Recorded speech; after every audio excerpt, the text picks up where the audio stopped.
Yo, what up? This your boy Kenneth Stones, a.k.a. Coffee Weaston. This your boy D.O.E. Good Brother Bowl. And we are the Dirty Hills. You already know, man, you tuning in to 11:30 podcast. Not 7:30, but 11:30. Dude, that's my job. Not 7:30, but 11:30. Yeah. And you have been Dirty Hills approved.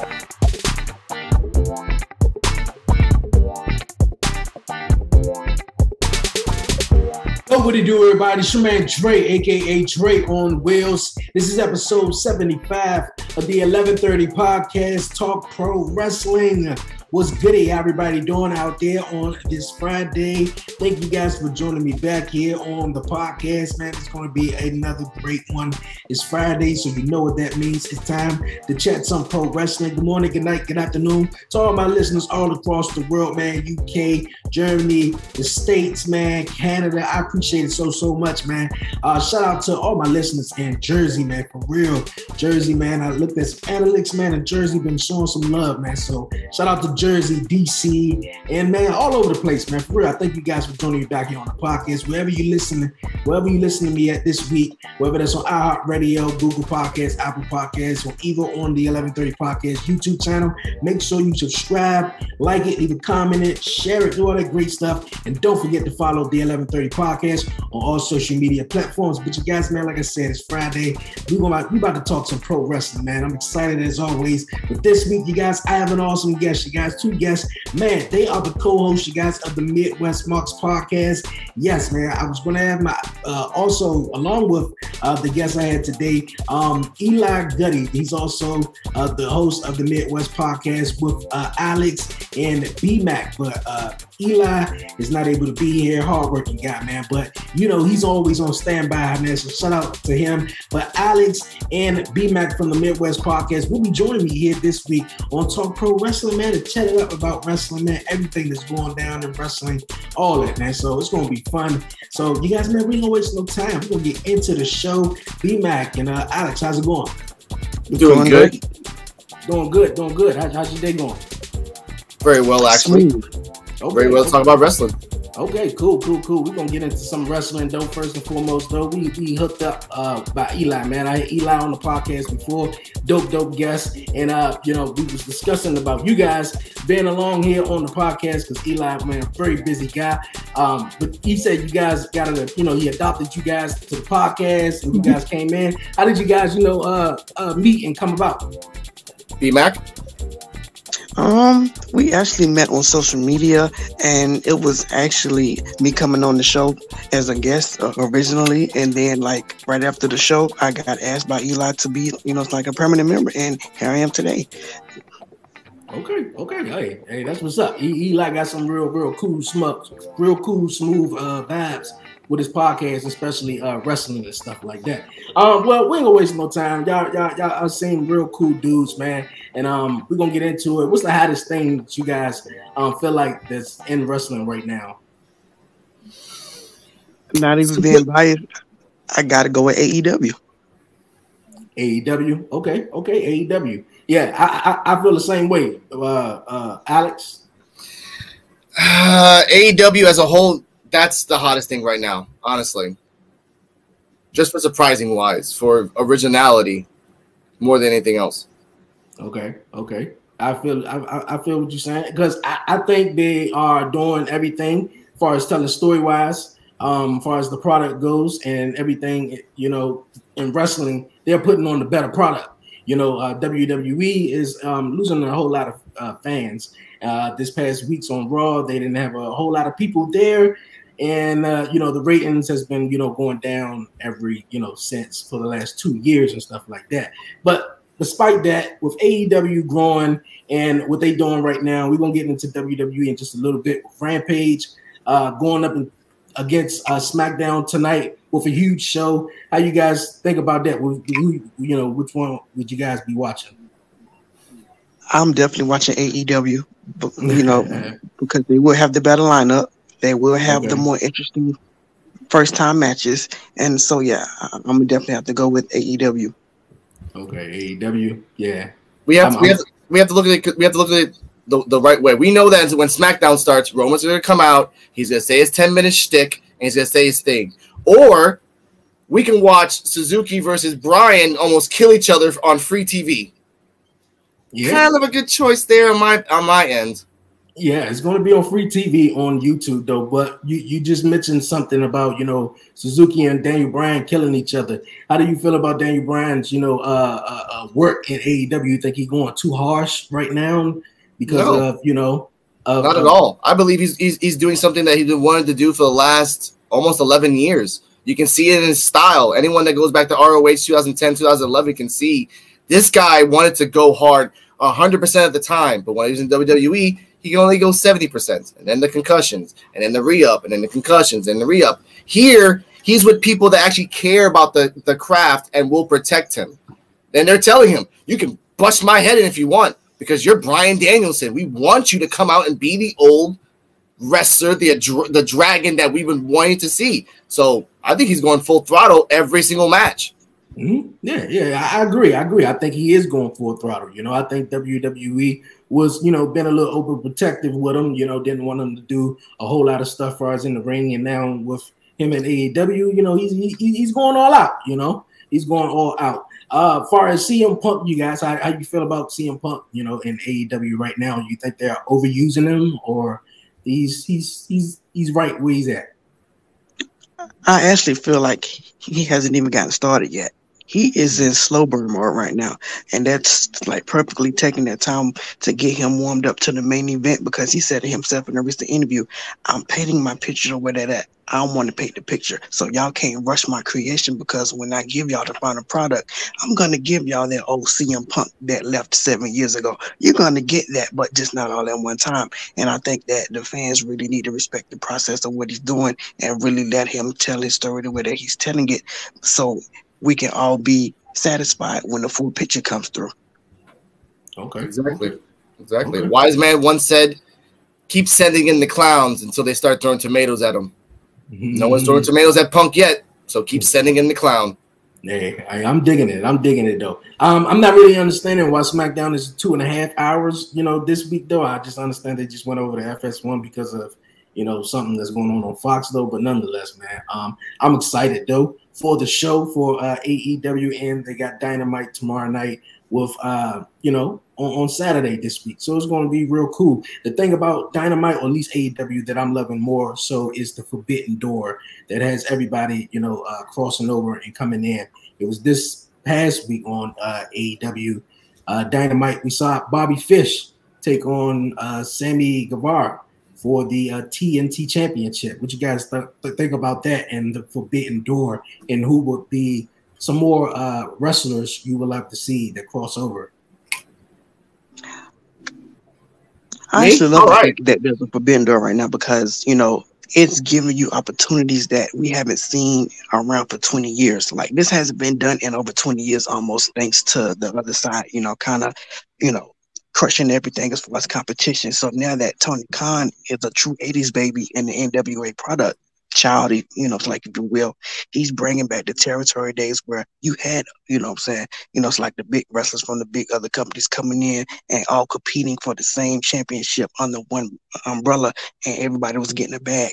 So I would like to see Fatu from MLW in AEW. I would like to see Hammerstone in AEW battling somebody like a Wardlow, battling somebody like a Powerhouse Hobbs, somebody like a, Starks, those type of guys. Those are the type of dream matchups that I would like to see.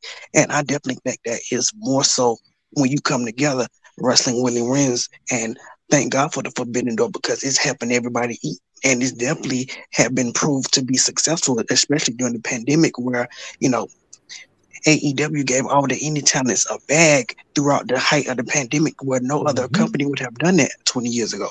So shout out to them. Yeah, you're right. Shout out to them. Last year, I had quite a few independent wrestlers who, had the opportunity of working with AEW, especially with AEW Dark, when they had a lot of independent guys on there when, wrestling, was shut down a lot. So they were really helping. It still is, and I love them what they're doing. You know, especially with Impact Wrestling coming up with Bound for Glory and having all promotions such as New Japan Pro Wrestling and NWA and stuff like that. I would love to see that. Jacob Fatu, you know, who just lost the title to Alex Hammerstone and MLW. I would love to see what Jacob Fatu do next, you know, because he's a big guy, and you know, he's related to, you know, Samoan Roman Reigns and stuff like that. So that'll be real cool.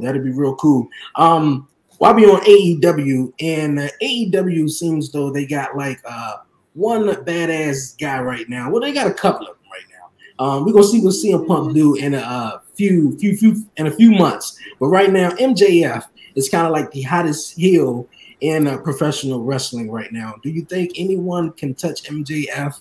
And what do you think about the heels of today versus the heels in the past? I'd like to answer that. We have to compare MJF to $1 Million Man, to Mr. Perfect, to Ronnie Garvin, to Macho Madness.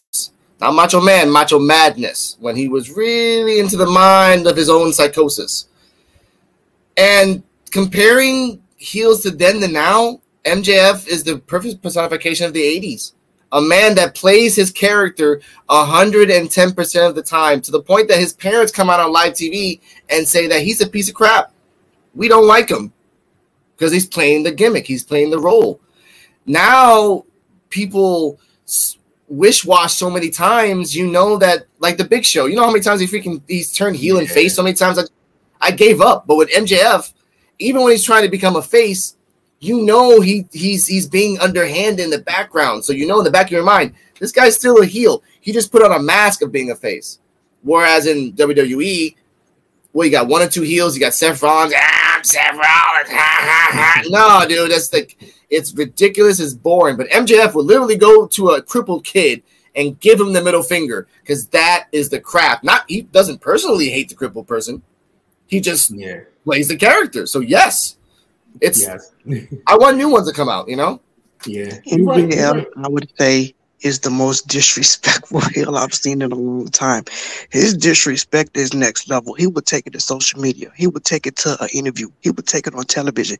And he will target dead fathers, as we see with the Brian Pillman situation. He has no filter with his disrespect. And I'm like, you know what? He understands the assignment, sir. Because when you are a heel and you know that you are that great at what you do, you know how to pull the trigger to become a heat magnet, and he pulls the trigger at the right time, and he hasn't missed yet. They're going to have a gold mine on him when they crown him as champion, because his heel promos as champion are going to be so disrespectful.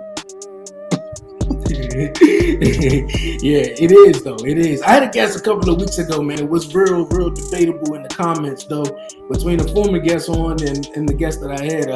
He was like, wrestlers take, storylines, a little too far, especially personal stuff, when speaking of MJF, exactly what he did to Brian Pillman, and also what he said to Darby Allin. How you feel about that? Listen, when I heard that and the way Darby responded, perfect clap back to that, because he said, listen, tell me something I don't know. Yes, he died, and I was in the car with him, and you couldn't hurt me. I said, oh my God, they found his perfect counterpart, because his words didn't penetrate him like it did the Brian Pillman situation. It was the complete opposite. I said, oh yeah, this feud is going to be fire, because you got somebody who you can't hurt me with what you're saying, and you know you can't hurt me, and it's going to hurt you to know that you can't hurt me. Oh my God, when they put the trigger on that. And we forget something, ladies and gentlemen. Wrestling is about stories. At the end of the day, a story will not hit you, harm you, hurt you in any way, shape, or form. That's what MJF realized over the years. He can talk to Jericho and crap on him because he's elevating the babyface for the match. He can crap on Pillman because he's elevating the babyface, so everyone would despise the heel. He can crap on Darby because Darby is just Darby. There is no face or heel with him. He's just in between. So we have this like, oh my God, we can't look. It's a story. He's not physically going to Pillman's dad's grave and pissing on it, unless Pillman Jr. said, "Yeah, go to my dad's grave and piss on it, dude." It's about the story. I'm pretty sure he's going to the person Pillman saying, "Hey, can I talk about this? Are we cool with this?" Yeah, because it's between Pillman and MJF. not the fans. That's what wrestling's about. You're right. You're so right. Look, I agree with you. You know, wrestling is for storylines and stuff like that. And, you know, some people just take it a little personal, you know. And with AEW arriving, a lot of people, you know, got its pros and cons about AEW. Did you guys have any pros and cons about AEW? B-Mac, do the pros, I'll do the cons. Go. The pros that I have is the fact that they understand long-term storytelling and they know how to bring it back 2 years from now, 3 years from now. They know how to pull the trigger on it at the right time. Prime example, Hangman Page versus Kenny Omega at Full Gear for the main event.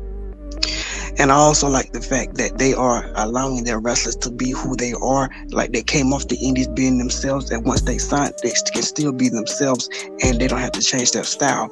And I definitely love the fact that they're now starting to give the women more time on television. Because for a while, let's be honest, for 2 years, the women's division was awful.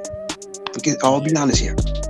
But as of late, since late 2020, till now, they've really made some big adjustments to getting the women more storylines, more feuds, more television time. And now, come January, we'll have the TBS Women's Championship, a secondary title, which will be treated, according to Tony Khan in his new interview today, it will be treated just as important as the TNT Male Championship. And they will be having open challenges for the TBS Women's Championship once it's fully established. So that's going to be even more growth for the women's division. So keep it up, because it's definitely going to help you keep your young roster happy and as far as the long term. Now for the cons. Too many players, not enough belts. 1. Not enough feuds between the characters that are not doing anything. 2. The women need at least a tag belt or a trio belt, because one belt is not one belt for on each. Well, let me explain. You got Britt. Okay, let me explain this real quick. AEW is booking like Mid-South Wrestling. Mid-South Wrestling, they book it the way of every champion should have the belt for at least a year. At least a year, so you can credibly make that person good. So when they lose the belt, they're still a credible champion in the future. Obviously, that's Mid-South Wrestling booking. So you make a secondary championship. That's great. You still got 22 other women that are not doing anything, and they need feuds. And I get little feuds here and there, but a tag belt can keep them busy. Keep them on the side for a while, so when they're ready to get singles, you take them off the tag team, make them singles, and put it up. They've been having inklings of that, but they're not doing it right now. And also, blood feuds. There's not enough blood feuds in AEW. Miro versus Eddie Kingston was the start of a blood feud, but got cut off. Sammy Guevara can have a blood feud with Fuego del Sol. The seed's there. It's planted, but it's there. So we need... The TNT belt is awesome. The AEW Heavyweight Championship is awesome. The tag team belt is awesome. I think we need one more belt for the men to represent something. The trios belt, honestly. The trios belt, because there's too many people. And why are you going to bring a tag team or bring trios on Dark and Elevation so many times and count them in the rankings, but there's no belt? That's what pisses me off. Other than that, more commentary. Better commentary from Excalibur, and put Eddie Kingston on commentary, everybody. Eddie Kingston starts and Taz. That's all you need. Let's go. Okay. Yeah, Eddie Kingston is real smooth on commentary. A one con that I would say that I think a lot of fans would agree is that AEW coming out with a streaming service, because of course, I think it's cool that they only have 4 pay-per-views a year, and they just use it 4 or 5 a year, for a year, and then they use their shows and they build heavy storylines and stuff like that. That's real credible, and they just $50 a year, I guess, why not, but I think a streaming service would actually help. What you guys think on that? B-Max, build the T. Oh, well, listen, I'm so glad you mentioned that, because Tony Khan mentioned yesterday that he and Warner Media are in talks to have a streaming app debut soon. So you will be able to watch all the pay-per-views on one app versus having to constantly pay for them. So there should be some more news coming on that very soon. But yeah, he is in them talks to have that happen very soon. Okay, hey, that's gonna be dope. I think that'd be real dope for them to have, to get off Cadillac off YouTube. They have their own, destination spot where they can have, their shows from Elevation and Dark and stuff like that. So it'd be real awesome, man. Real awesome.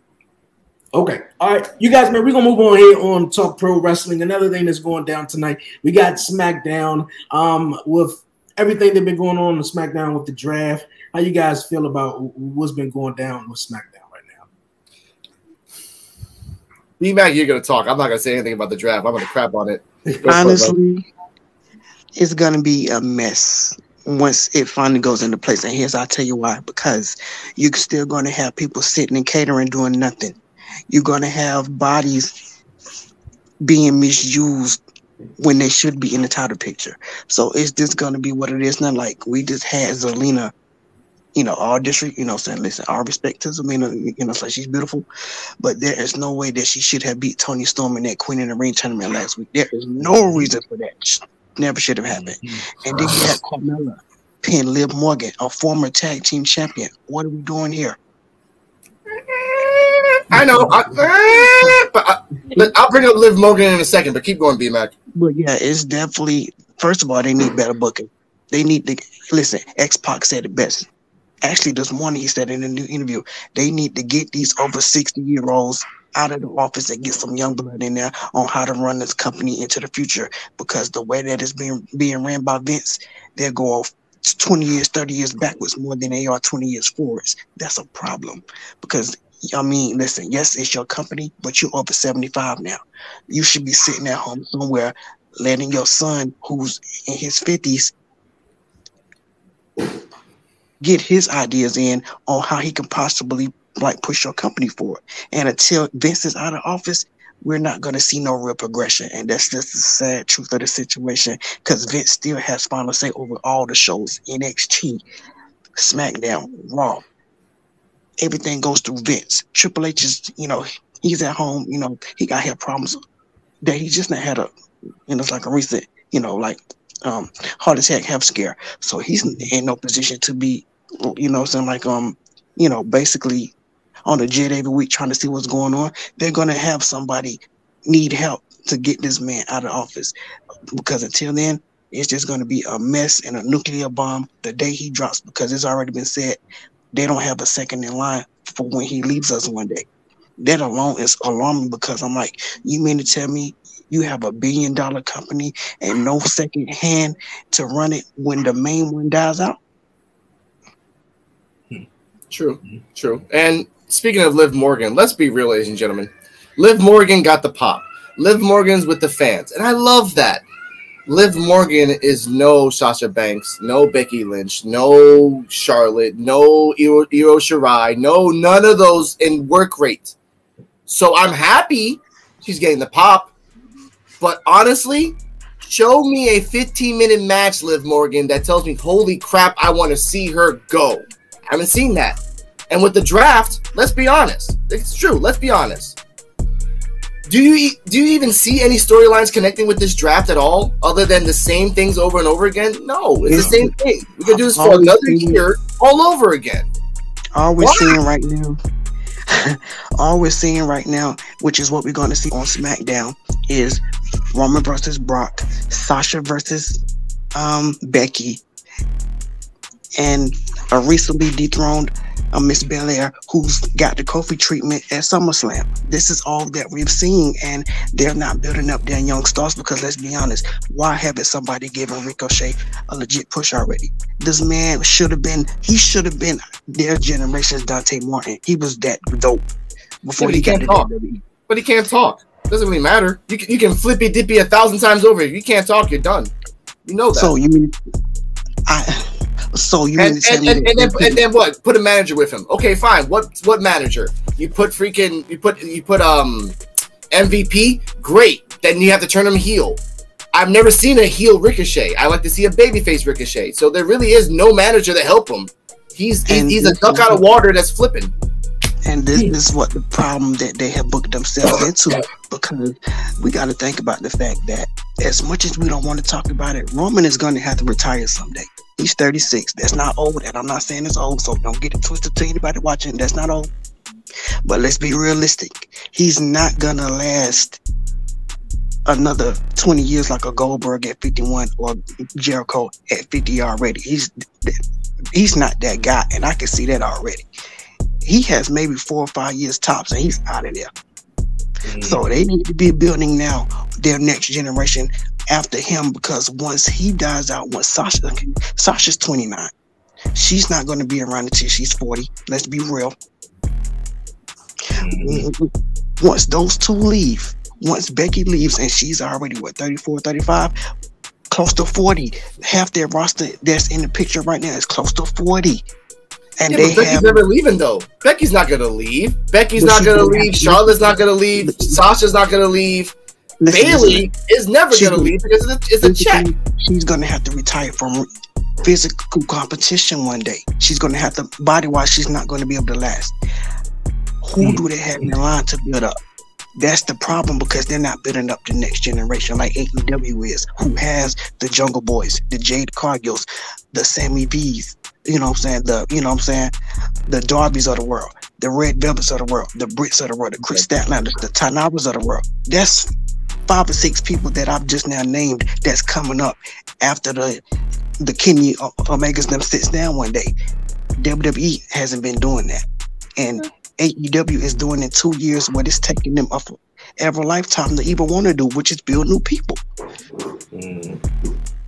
You guys got some great points, man. Really, really great points. You talked about Roman Reigns, and of course, he gonna have to lose the title one day, and he, eventually doesn't have that long, to go in his career.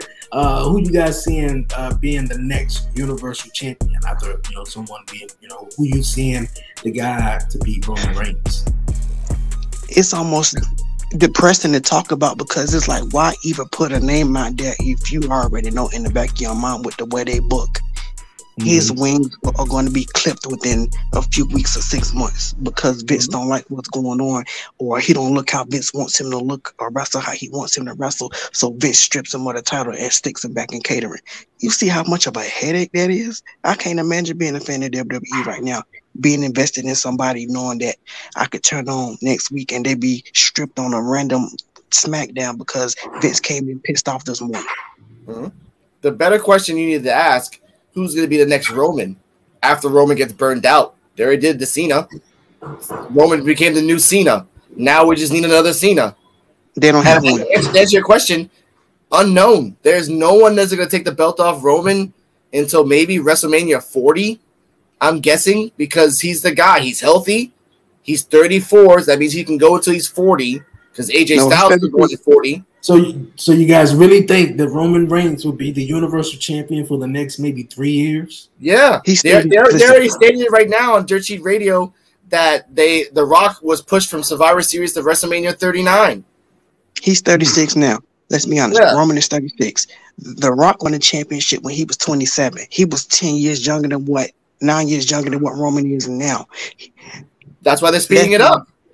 But that's why they're speeding it up, B-Mac. But let's be honest. They waited 8. Okay, WWE waited 8 years too late. You waited until he was almost 40 to want to push him. Yeah, but they're not doing the John Cena method, as in he has the belt, holds it for 3 months, then loses it. They're doing the long version. He has it once, and he's going to keep it for about 2 years. That's it. To set his legacy. They're just doing what they did John Cena, but in a shorter version. But what does that do to the talent that's younger than him, like the Cedric Alexanders, who's not even 30 yet, sitting in catering when you could be pushing him? It's Roman. Screw the talent. Look at Roman. Yes. That's easy enough, man. Come on. You know this, B-Mac. You just answered your own question. One person's controlling the company. Okay. Question.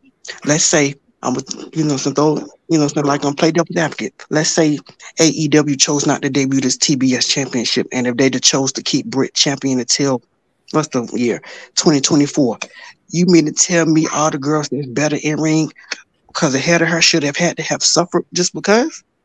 You can't compare a company that has no soul with a company that has a soul. You cannot compare two different things. And I'm sorry. To watch WWE because I know how they run. I know.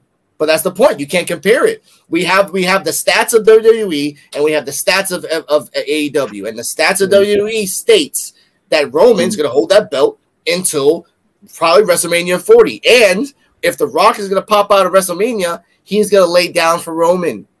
A billionaire that's trying to become president is gonna lay down for Roman. And there's another problem because let's talk about it. Okay, Dre, do you feel like they are relying too much on their legends who can't even walk anymore, hardly? Yeah, I feel like they're overlying on their legends right now, but I think that, you know, with Roman Reigns, that's the only person they got, though. You know, just like my guy Alex said, you know, once Rock come in, you know, I heard it was a Survivor Series, but you guys said they pushed it back to Mania. But definitely Roman is going over. That's automatically. I don't think he's going to be the champion for the next 3 to 2 years. I don't know, but we're going to see. But I think the logical question then becomes, what happens the day Roman finally says, I'm done wrestling, I don't want this no more, I'm out for good? What happens to the roster in the back that has never gotten exposure, and you throw a title on them and expect them to be able to draw? Like, okay, prime example, Swerve. They made him champion in NXT, but he was nobody's draw. Why? Because they didn't build him as one. But guess what? They got a gold medalist now. That's your backup. But he has a sketchy past with women already, so hey, doesn't matter. Gold medalist. But that's why I say, like with Roman, though, you can't.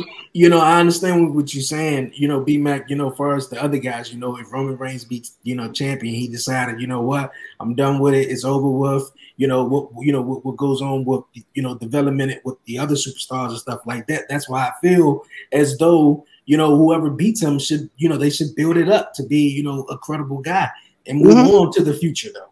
You know, but hey, you know, in my opinion, though, I think the Bobby Lashley cash in was rushed. I mean, excuse me, not the Bobby Lashley. I think the Big E. Somebody finally said that. Excuse me. wait. He's talking about Big E. Big E cash in. Excuse me. Yeah. I thought that cash in was totally rushed. I think Big E should have cashed in on Roman. You know, that would have been way much better. You know, and them doing what they did, that was just a desperation for ratings, get people to tune in, get views on social media, XYZ. You know, exactly. Look at him now. He's goofy. I can't respect Big E because he's freaking goofy. He should have beat the belt from Roman and become Roman. Just a dick, destroying everybody. I want to see, and I'm gonna say this right now to everyone who's listening. I want to see Big E Langston, the 5 count. Big E Langston. That guy was a beast. He was funny sometimes, but when he went in the ring, he was a dominant man. But now we just got Goofy humping the freaking belt on a live show on the turnbuckle. Big E. Really, Dre, let me ask you this question right quick. Listen, I'm going to have to take it there because if you ever watch the show, listen, I'm the wild child of the group. I will ask the questions that nobody really wants to ask, so I'm going to go there for a minute. Okay. Do you feel that Big E was crowned only because of the George Floyd protest that was going on? When everybody was getting called out for being racist, the big companies was getting called out for being racist and not showing their black wrestlers no love. Do you feel like that's the only reason why they crowned him when they did, because they didn't have a choice due to the pushback of the public? No, I don't think that's the only reason. I think what happened with when a lot of guys like Apollo Crews and the Hurt Business joined, and you know, some other things came in effect with everything going on in the country. Yeah, that played a big reason why when you see WWE right now, WWE is pushing a lot of their black wrestlers right now. You know, would you say that that's why the Hurt Business came together? Yeah, I say that is why also, you know, with everything going in the world. But with Big E, I think Big E was crowned champion because of desperation of what was going on. You know, Money in the Bank. I said podcast a couple of weeks ago. Money in the Bank was made famous where, okay, a champion been through a grueling match. The Money in the Bank cashier, he comes down and cash in and he wins it. We don't go on Twitter or say, you know what, we're going to cash in and blah, blah, blah, or do it like John. Oh, I forgot he did go on Twitter that night and say that. I do remember him doing that. Yep, that is. Yeah, and that was just for everybody to tune in. Then you come out there at the start of the show and say, yeah, I'm definitely going to do it, and he definitely wins it. So, like, where's the excitement? So he already knew what was about to happen. So that was just for some ratings and just for to draw extra people into the arena, which we all know now, you know, that the attendance is getting lower, you know, so that's what I think, you know, with everything going on right now. Plus, at the same time, what I really wanted to see when Big E was winning, when he won the belt, I wanted Big E start the dissension of the New Day, a 3-way Kofi, Xavier and Big E in a 3-way match for the belt. They deserve it, and they'll kill each other. The show for you guys, WWE. So why aren't you freaking doing it? Why are you stalling? I love the fact that Xavier is in the King of the Ring. He's not going to win it. Let's be honest, but at least he's in it. And they had a chance. And they had a chance to go Xavier versus Kofi, something that we've never seen before. Why do you think that? But like, why is that though? Like, why do you feel like they never put the trigger on that when they obviously can? In my opinion, though, before I think Alex go and maybe say it, I think they, it got to be something with the New Day personally. That maybe they don't maybe want to go with it because they obviously said it a million times, obviously on social media, the rumors this, we want to see them break up or go against each other. Because they was quick to break up the Hurt business when they started dropping the ratings. Oh, let's split them up twice. Yeah. And they do nothing about it, but they've never broken up the New Day. I mean, like they never broken Kofi them up at all, and they had them flipping pancakes like that was Aunt Jemima. True. Oh it's man, yeah, you're right. And we was going to get Kofi versus Xavier, maybe in the King of the Ring, and they just that would have been a match. That would have been a sleeper right there. Do you not know oh my God, the match that we could get with Big E versus Xavier?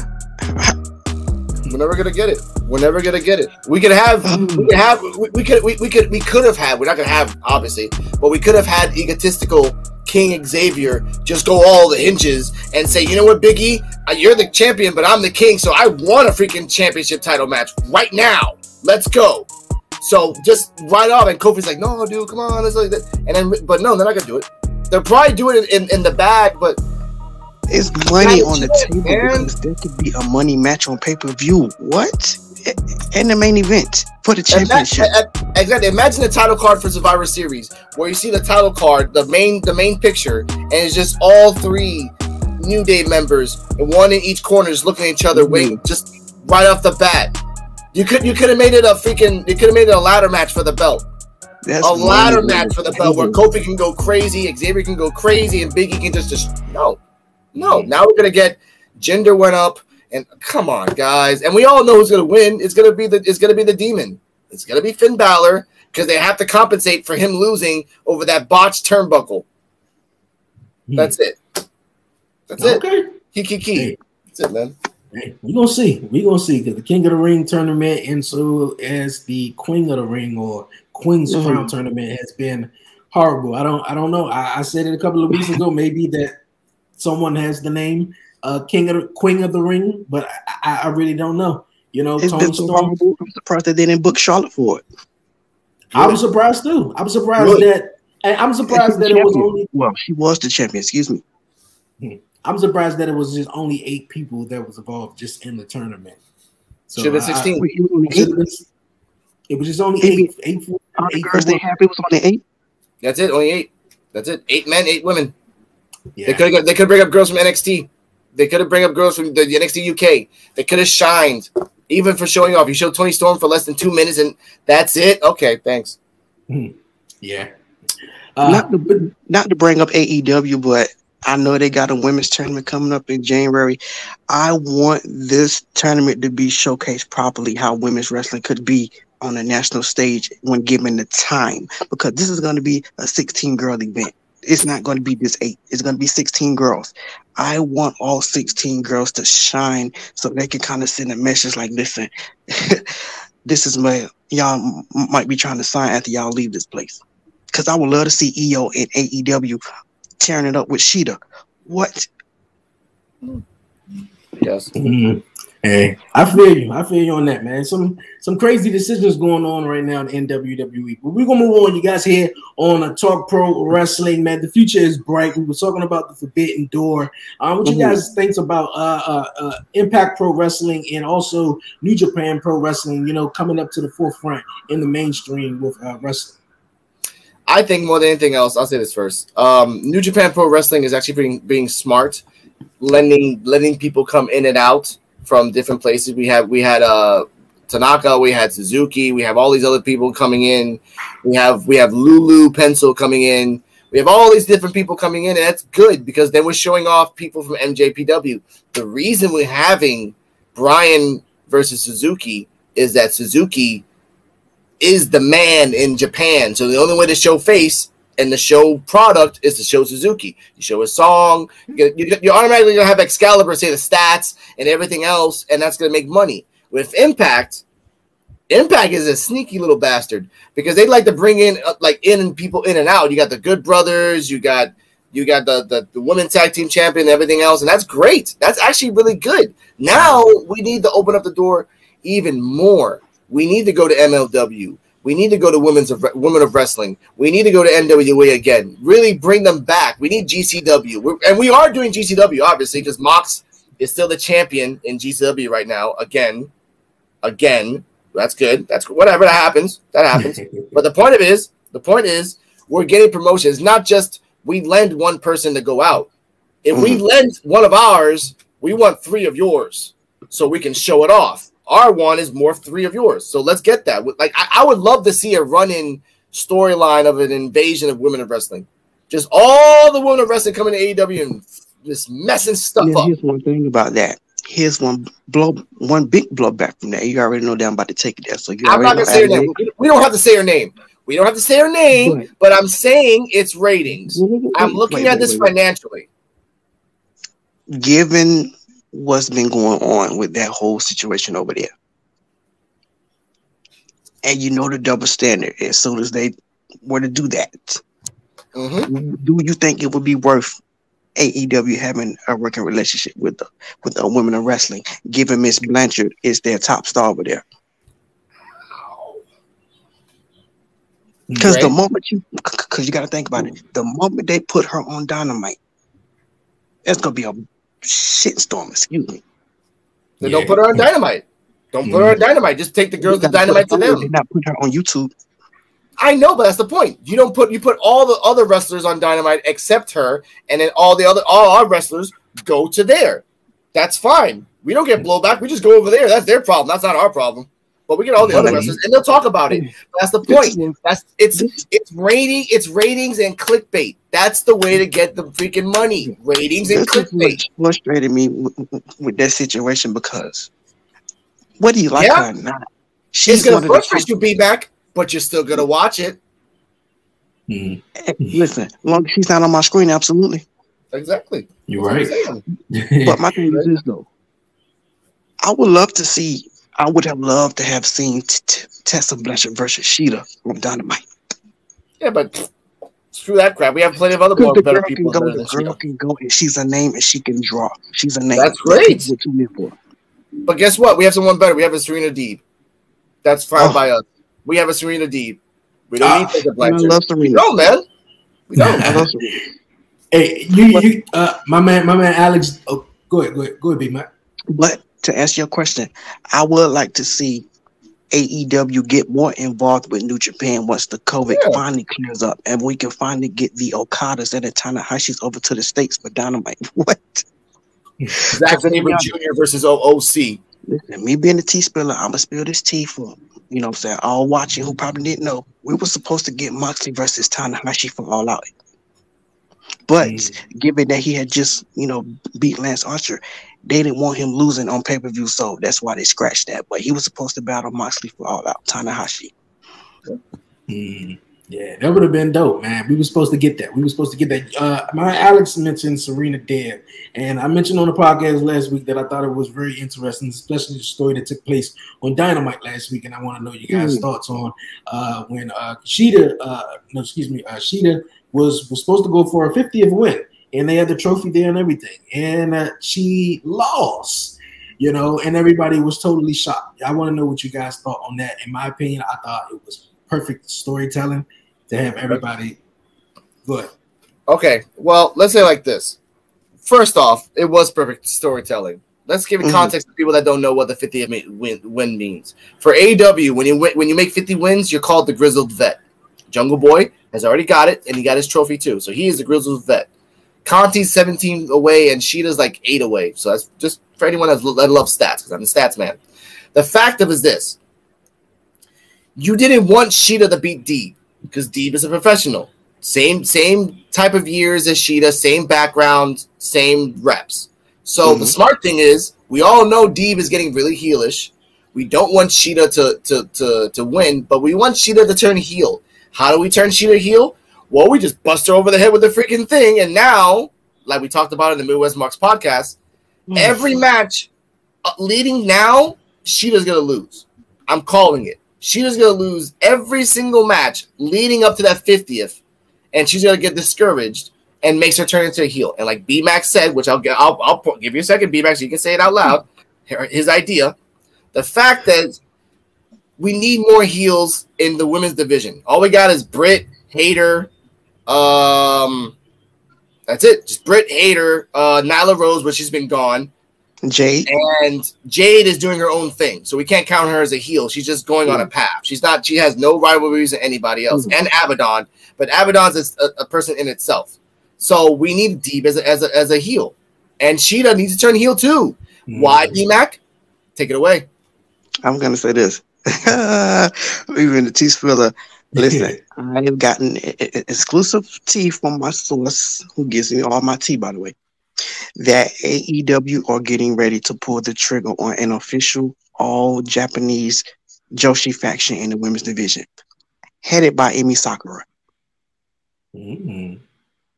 Now, her losing to Serena, that's the perfect time to turn her heel and put her in that faction so she can go on a warpath with Emi and whoever else they're gonna bring into the faction.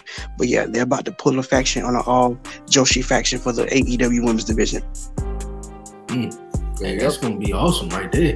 I can't wait. That's gonna be awesome because when happening because let's be honest, they have no factions in the division, so this will be a strong faction led by a Japanese veteran like Emi with 26 years of ring experience who could teach the younger girls in the process. Right about and they that. need all the workers they can get. Right So about that. I'm here for Shida turning heel because we've never seen her as a heel. I think heel Shida, give her that Mortal Kombat stick. Heel Riho too, using her body as a weapon. Heel Sakazaki and change that stupid theme song. Honestly, I don't like the theme song for Yuka Sakazaki. I just don't. And as far as her versus Serena, I did not expect Shida to lose. I'm not gonna lie to you, I was shocked. I was shocked because I knew, given that Shida, she has a reputation of being a workhorse. So does Serena, but I was like, nah, they're not gonna have Shida lose, not like this. When they had her tap and get twisted like a pretzel, I was like, oh, like the air, I felt like the air left my mouth, and I was like, oh, what? Yeah. And she had to get left with her own trophy. I said, oh, that's classic NWA storytelling right there. That's good. That's good. Can't wait for more. Can't wait to see where that goes next, man. For real. We're gonna move on, you guys, here on the podcast. One wrestling style that I would love to see a whole lot more. They kind of like do it here and there in WWE, but I would love to see it more at AEW, and I think it could flourish. And that's intergender wrestling. What you guys' thoughts on that? Oh God, I will step in on that real quick. Let's just be honest. Intergender wrestling, it shouldn't be a mainstay in wrestling now, but it should be more flourished in wrestling in general because I grew up watching 96, 97 WCW, Attitude Era, and all that stuff, and I admired Chyna for pushing the limit, and Beth Phoenix, and even Nia Jax getting her ass kicked in the Royal Rumble, which she deserved at the time because of all the crap that she did. Let's be honest. But now we got Jade Cargill, we got Jamie Hayter, we got Kayla Rossi, which is a small person, but that girl can pick up this woman, not girl, woman. We have Jordan Grace. We have all these new people coming in that can legitimately say, I can pick up a man and destroy him with my biceps. So why are people so afraid to see that now? It doesn't make any damn sense. It's wrestling. Like I said on my channel on Alas Coquito, right there, that intergender wrestling is a story. The woman at the end of the match doesn't go to the hospital and say, oh crap, this guy did a super kick so hard my orbital bone popped out. No! It's a story. Why is it that I laughed when I saw Kenny Omega fight a 9-year-old girl to a draw? And I laughed when I saw an Invisible Stan versus an Invisible Man match. Oh, man. I mean, those are matches that make no damn sense, but it's funny. I saw shout out to Nasty Leroy, to the Nasty Gang, use a gun in a freaking wrestling match. And it was okay because it was an indie match. That's wrestling. It's about pushing the envelope, ladies and gentlemen. A few years ago, a woman took out a tampon during a wrestling match. Did we forget about that? A few years ago, Tessa Blanchard fought Sabby Callahan in a freaking death match, and that was freaking awesome. Did we forget about that? A few years ago, a man that disgraced WCW, David Arquette, came back and had one of the best tours of his life and almost died from Nick Gage. That's still a story. So intergender wrestling should be a story. And don't be like, okay, let's put Abaddon versus the Big Show. No, we're not doing the whole side. No. You can do the same height, same size. Eddie Kingston in itself has fought many wrestlers on the roster as AEW. Almost all of them. And he said it himself. I don't go in fighting a woman. I go in fighting a wrestler. Women generally was trained in the 80s and 90s by men. So what's the problem? They're trained by professionals. WWE, all the girls, Becky, Charlotte, they were trained by Serena Deeb, but they were also trained by Fit Finlay and all these other guys. But we're not talking about that. We're just getting scared that it looks somewhat real when a punch is a woman. Get the hell out of here, guys. It's 2021. Okay? We have gay wrestlers. We have mixed gender wrestlers. We have trans wrestlers. It's just the way it is. Adapt or be one of those boomers and says that's wrong. Key. B-Mac, your thoughts? I would like to see Jade Cargill versus some of the men in AEW. Yeah. Like Jade versus Orange Cassidy. Jade versus Peter Avalon. You know, like somebody that's believable. I would love to see that because she's a powerful built woman and she could do it. Yeah. Or even in the inverse, Jade Cargill versus Marco Stunt to show off Jade's power. Jade Cargill versus Serpentico, because Serpentico likes to get his ass kicked all the time anyway, so might as well just use that. Just you're promoting the wrestler. It's not the point of promoting the story. You're promoting the wrestler from the beginning. I think if done correctly, it can be done, but it's about how it's presented. Because let's be honest, when Tessa beat Brian Cage, that hurt his build at the time more than it helped him because she is so much smaller than him. It wasn't believable. It was not believable. You don't have this roided up. Wait. Okay. But we know. You don't have him looking like that getting beat by Tessa Blanchard. You just do that. Okay. But that was booking. That wasn't because of Tessa Blanchard and Cage. Because let's go back to Lucha Underground. Ivelisse fought Mil Muertes, and that guy's a giant, roided up Puerto Rican. Shout out to Puerto Rico. And the point of the matter is that was a great match. Freaking all these other girls that were in Lucha Underground, it was believable because of booking. In that match, they probably said, like, let's look Cage like a monster, and at the last minute make Tessa win. I get that. I get that why that match didn't work out. But there's been instances of matches working out between women and men. It's just that it's Brian Cage. You put anyone against Brian Cage that's not Jordan Grace, it doesn't look believable because it's Brian Cage. Yeah, I would like to see Jade Cargill versus and Helico and you know what I'm saying on a cruise ship to like a Jericho cruise ship because I definitely think that she'd be able to pull it off. And also I think that her versus maybe let's see, Jade versus anybody as far as the men's division. No, even Jade versus Dante, Jade versus Lee, Jade versus Daniel Garcia, Jade versus, like, you can go down the line, anyone, like just using Jade as a construct. But the point of, and you know that they would be willing to bump for her. Yeah, they would be willing to bump for her just to make her look bump for them. They would be willing to put her over, and it would not be a problem. Greatest example is Kayla Rossi. Let's talk about Kayla Rossi. Kayla Rossi alone, her Karana crowbar, and that crowbar is a big ass dude. She did a beautiful 360 foot stomp on the guy, and it looked believable because obviously if you do a 360 foot stomp on somebody, it's gonna freaking hurt. So Sammy, and then exactly. No, Sonny, yeah. Sonny, and Sonny itself. Sonny is a great wrestler, a great competitor, a great flexibility person, and that tells you right there. It doesn't matter if you're gay, bi, trans, or whatever. Ding, ding, He's ding. very 1, 2, athletic. 3. Yeah. That's all that matters. Right about that.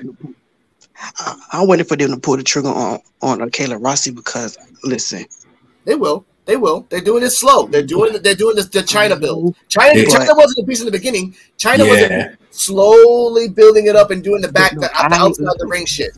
So I thought Jade was the China at AEW. No. Until Kayla Rossi, that's totally Kayla Rossi. Jade is her own identity. Jade is the Jade of AEW. That's there's no one else been like that. There's never been a Jade in wrestling that I can think of. That height, that build, no one.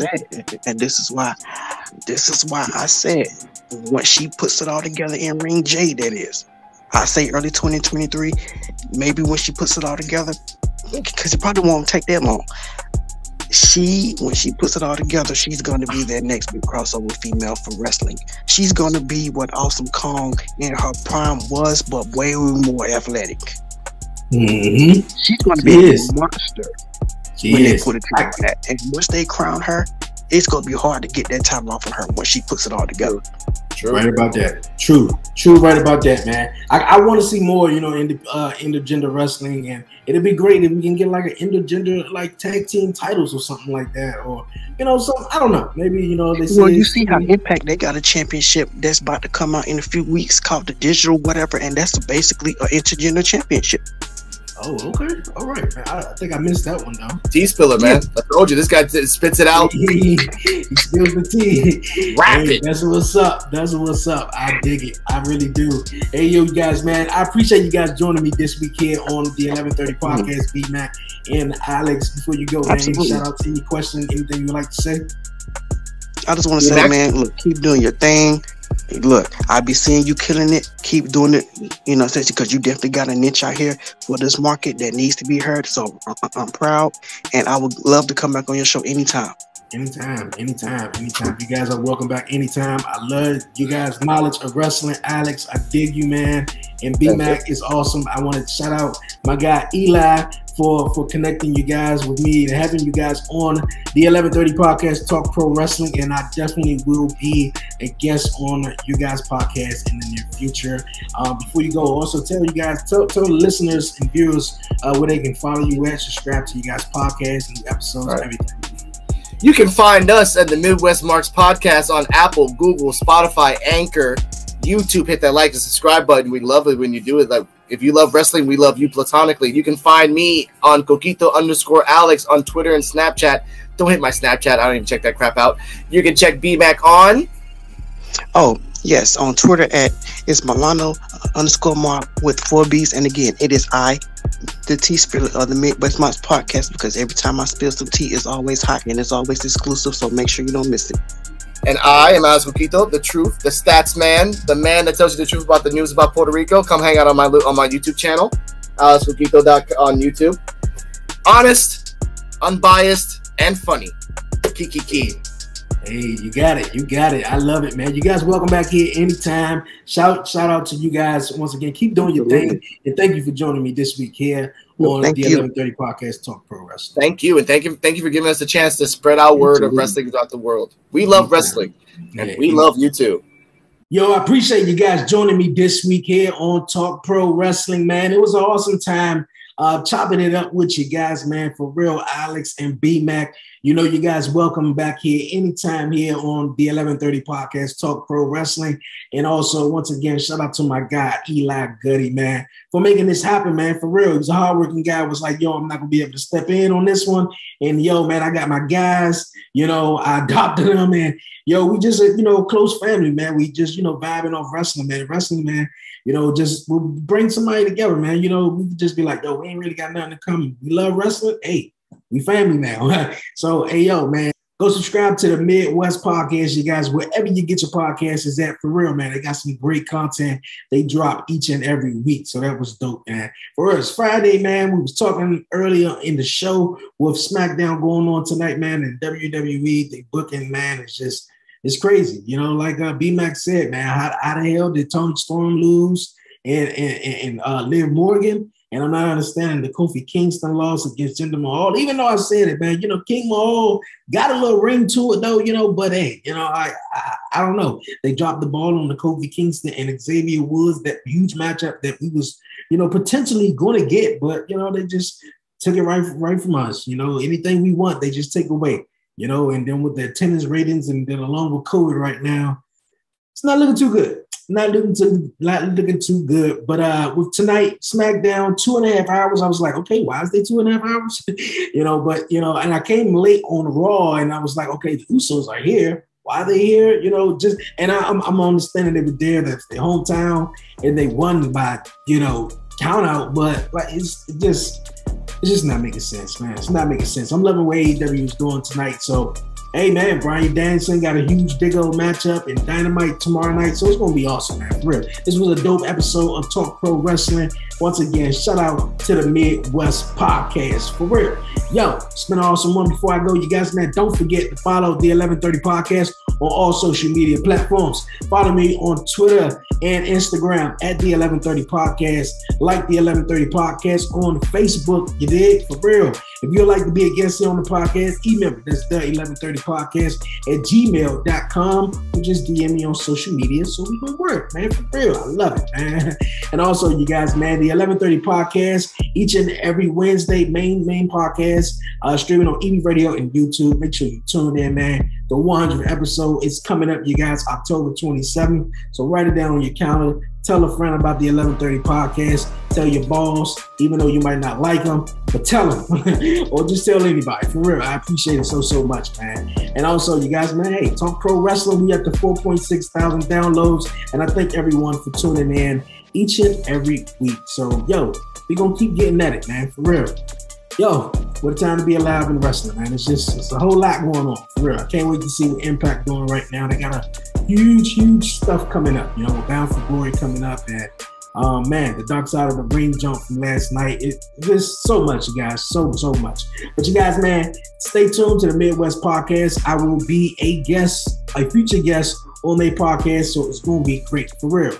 But other than that, you guys, I'm about to head on out of here and enjoy the weekend. I hope you guys do stay safe and blessed, man, for real. Give all the glory to God, man. Won't he do it? Yo, it's your man Dre, a.k.a. Dre on Wheels.